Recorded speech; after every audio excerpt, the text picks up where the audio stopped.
Hello and welcome to EDU 512 Issues in Education. My name is Barb Shones and I'm the Assistant Academic Coordinator for the course. I also am instructor for the course. Now, I might not be your instructor. We have a cadre of amazing people teaching this course. What I'd like to do is to take a few minutes and talk with you about the course objectives and then walk you through the course page so that you become familiar with where documents are located and what the themes are that we'll be studying in this course. First thing I'd like to do is talk a little bit about course design. The course was designed using backward design. In other words, we looked at what the learning outcomes are for the master's program, and then we also looked at the course objectives and then designed the course backwards from there so that each of the activities in which you'll be engaged are designed to help you meet those course objectives by the end of the course.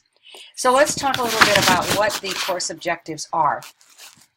For example, the first objective is that you will be able to apply critical thinking skills to the interpretation and analysis of source materials addressing K through 12 issues. In other words, rather than just reading an article quickly and then making up a decision about, yes, I agree, no, I don't, or making your opinion about a topic based on what your teacher friend 2 doors down the hall thinks, you will be able to apply your own critical thinking to the study of the issues, to study of the articles and all the sources that you read, so that your opinion, your position is based on what the research says, what the data says, and not on conventional wisdom or hearsay. And you'll be meeting that objective by reading a plethora of articles and additional sources about the different themes in the course. The second course objective is that you'll use reflection to effectively demonstrate your learning and to seek understanding of complex issues. So in other words, you're going to be reading, like I said, a plethora of articles and additional sources about these issues. And as you read those articles, you're going to reflect on them by saying, you know, I can accept this author's evidence, but I cannot accept their position on this particular subject. Or you might be able to accept some of the evidence and then understand how that evidence was transformed into a claim, but still be unsure. You may, in fact, agree with all of it, or you may disagree with all of it. But it's that reflection on the findings that helps you to create your own position.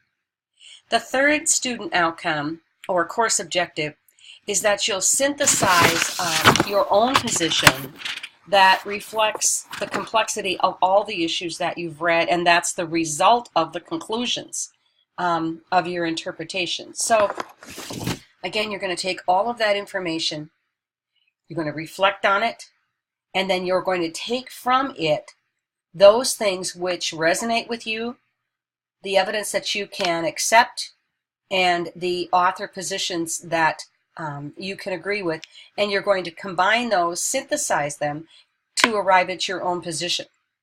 Now, you may find that your position is a combination of several different authors' evidence and their positions, and so it can be a very novel position. It doesn't have to be one that simply agrees with someone else. It can be a mixture of the evidence that you find. The fourth course objective is that you'll build knowledge and understanding about these issues by examining the historical and cultural underpinnings. The first section, the first theme that you'll be studying, is really there to help you understand the historical foundations which provide the underpinning for education in the United States, and from which other theorists and other philosophers have built upon and established their own. It's really important to understand where we have come from so that we can see how how we progress to where we are now. And I think you'll be surprised in many ways about how much things are the same as they were then.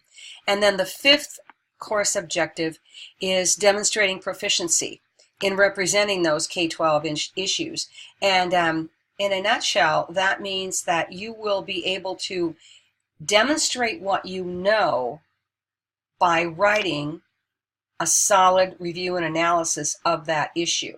And that's where the writing component that you'll find so prevalent in the graduate writing or graduate program, that's where that writing component comes in. Let's take a look now at the actual course and walk through that. Obviously, you have found the introduction video, and that's what you're watching now. In the next section, at that top, in the top section of introductions, you'll find the issues in education, important course information. And if you open that particular folder, you'll find the graduate learning outcomes, you'll find the course objective, the syllabus will be there, and a guide to using the McKay text is there. That McKay text is the text that talks about how to write and how to, first of all, search and survey the literature, and then how to write a literature review. And components of that literature review will be found in the review and analysis reports that you'll write. Then you'll see the assignment descriptions and rubrics. So for each assignment, there's a description of the assignment, and the rubric for that assignment is in that folder. Be very familiar with that, because the rubric is really the best blueprint to help you make sure that all of the elements that are expected in an assignment are there. The next thing you'll find is the assignment schedule for fall. There's another folder with tools for writing the review and analysis papers. It's a different kind of a paper than perhaps you're used to writing, and so in this file, in this folder, you're going to find several different files that will help you as you begin writing that review and analysis report. The critical thinking and design, some important initial explanations and suggestions, how to use the annotated bibliography worksheet to help you as you read through the articles, so that you'll have an organized way to take notes, and when you're finished using that template or that process, then writing the review section and the analysis of the review and analysis report will be much easier, because you'll have your notes organized in that way. There are some readings that aren't particularly recommended for your review and analysis, and then a sample paper of your review and analysis. Then, as you move through the course some more, you'll see a video explaining that annotated bibliography template, and that video should also help you use that. The next thing you'll see is a section for communication. Now, some professors will choose to use a professor's forum, where they will post maybe weekly newsletters, hints or tips, general news about the activities that will be happening that week. Pay attention to that. Every time you log in to the course, look at that professor's forum. Some professors may choose to put their information in the announcements.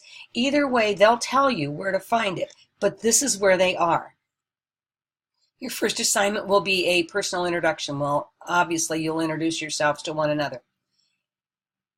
Then, under the first section, you'll see educational philosophy, identifying issues in your school. You'll read the text introduction. You'll read the introduction to the literature review. There's a PowerPoint for you to look at. Then there's a self-assessment journal about assessing your own writing and research skills, and that'll really kind of give you a heads up for yourself as to which areas you need to work on. There's another journal, challenging assumptions, validations, and conflicts and questions. There's a video for you to watch. The first theme is what we teach and why. And the first part is past and present. And that's where you're going to be looking and studying the information for the fourth course objective about the historical foundations. So here you'll see that there's a video. Again, you'll be reading part of that McKay text as far as how to write the literature review, selecting a topic. Then taking a look at what your thinking is for assumptions and viewpoints. You'll be studying ESSA. Then there's a journal or a forum on perspective changes.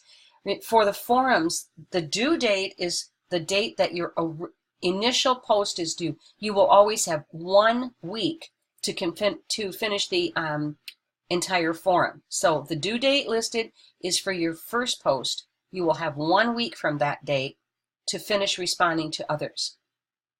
And in these sections at the bottom, you'll see additional readings for what we teach and why. And in here will be other articles that support that theme. And there are additional articles that are not in your Kuntz text. Be sure you read those because they will help you formulate your own position and give you some more evidence and documentation. The second part of this first theme, the part 2, is major landmarks of reform. Again, these are the articles that you'll find in the text. Issue, can the Common Core state standards be successful? And always you'll see the page numbers behind there. And those are the page numbers in your Kuntz text. So you'll be reading those. Those will form a large part of your review and analysis report, your analysis of these issues that are in your Kuntz text. There's a video, again, and then forum and journal entries. And then your first review and analysis report will become due here. Again, you'll have additional readings that support the information in this first section. And then there's there's a TED Talk video and then a video by Tony Wagner that will help you understand that as well. The second theme in this course is how we teach, what issues past and present influence our pedagogy. And so here we'll be talking a lot about technology, virtual schooling, and democratic classrooms. You'll also be looking at teaching students with diverse needs in this particular section. Again, introduction video, and then journals, and a review analysis report, and again, additional readings that support this particular theme. Be sure to read the additional sources, the additional reading. They are significantly helpful in forming your understanding, in helping you think critically about the issue, and in giving you some more evidence for forming your own position. The third and final theme of the course is the state of our profession. And this talks about school environment, quality, sustainability, governance, and accountability. It's really all of those things on a day-to-day basis that affect how you teach and the profession as a whole. Teacher unions, charter schools, licensing, school safety, all of those things are included here. So again, you'll have some forums, and you'll be also doing the last part of the Mackay text, which is writing a review and taking that quiz, and then your third review and analysis paper is due then. Then you'll be doing an annotated bibliography project, and that project is a precursor to your final project, and it is where you will select your topic, and then you'll be searching, surveying the literature, and then taking annotated notes and forming an annotated bibliography, which will set you up beautifully for the final project, which is where you will choose a relevant issue that is meaningful to you and your school or your district, and you'll be doing research about that and then addressing it by formulating your own position and coming to conclusions about that. So that is a walkthrough of the course. Make sure that as you go through and you log on each week, you come to that professor's forum or the announcements. There will be important information there. I know this is a challenging course, but I also know that you are going to learn some significantly important skills that will stand by you not only during this course, but long after this course is ended. I wish you the best of luck.